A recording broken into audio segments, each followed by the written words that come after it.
Hello, Tim from Fair Play Now on the 6th of August 2022. No video from me yesterday. I had a long, busy day yesterday and didn't really get back in until I think about 6:30 or whatever it was. And I was pretty tired, but back to you here today relatively early.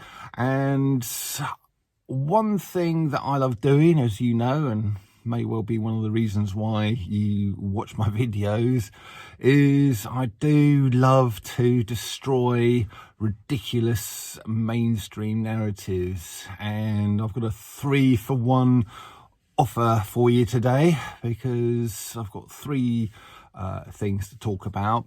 The first one, and this was a headline that caught my eye: coral can't be at record levels. That's not what David Attenborough told me. And this comes from apparently the Australian Institute for Marine Science. I've done a study, and coral on the Great Barrier Reef is at record high levels. Apparently the stuff's really growing very, very well at the moment. And of course, one of the biggest things that these climate people like to point to is, oh, look at the Great Barrier Reef. It's diminishing. It's only going to be a decade or two before it's totally gone. And that's what the likes of these sort of shills like David Attenborough like to tell us, at any rate. And it seems that they're wrong on that. So what else are they wrong on? Are they wrong on the whole kind of climate thing? Well, I'm sure you know the answer to that anyway, and I'll just point you in the direction of a few years ago. Why did they change it from the thing that ends with warming and starts with global to the thing that ends with change and starts with climate? And could it be that things aren't actually warming up?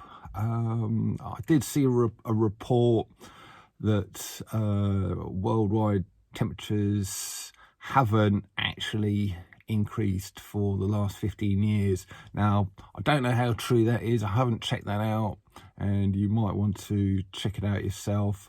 But it does make you wonder why they had to change, make that change to the name. And it's something I only noticed and realised relatively recently. Why is it that it's the change thing rather than the warming thing these days?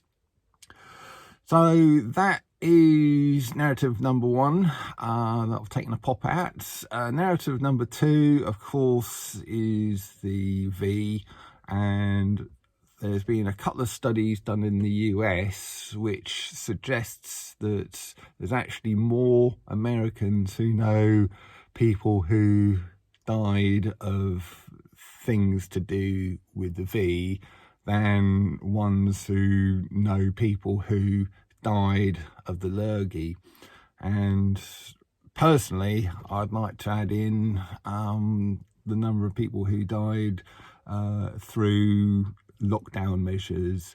And personally, when I was kind of going out and about in 2020, I was doing my job, meet a lot of people, and I heard of 2 people who committed suicide thanks to lockdown.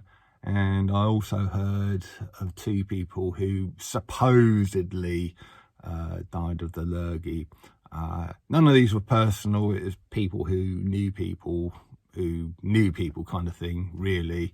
But I think, and I said this many months ago, once everything's tallied up, I think it won't be long. Well, it'll be apparent that many more people died of either lockdown stuff or V stuff than because of the lurgy. I really think that is what's going to happen. And narrative number 3, I saw a little article somewhere about just the amount of kind of waste that has been caused by the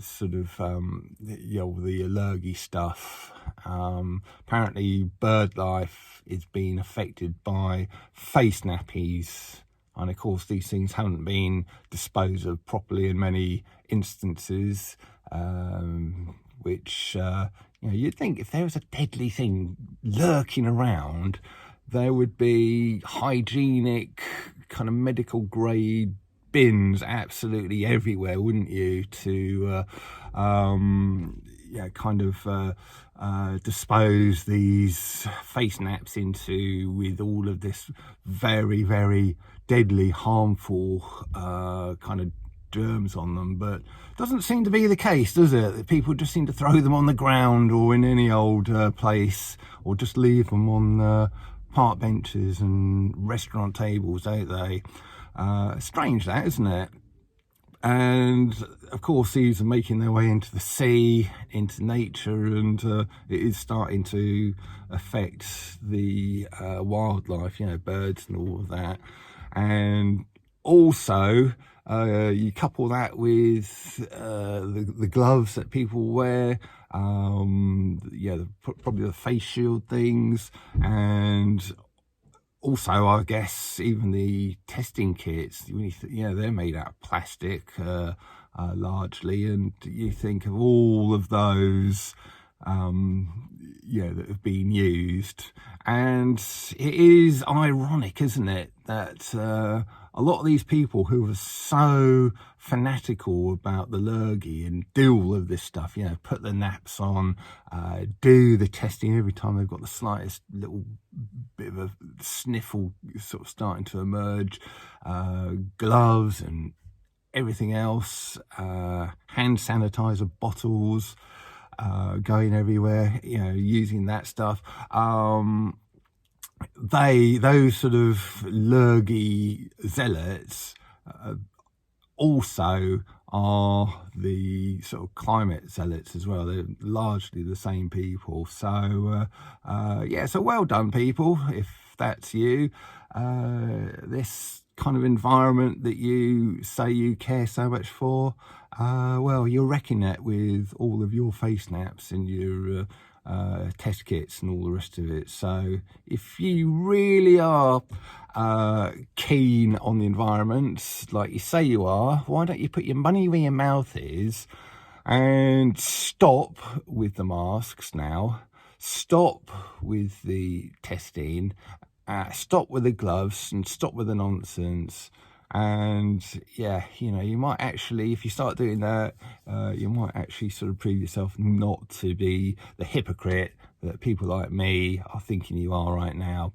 So with that, I'm going to leave it. A little bit of a rant there at the end, or throughout much of it maybe, but I'll be back tomorrow. Tim from Fair Play Now, thanks for watching.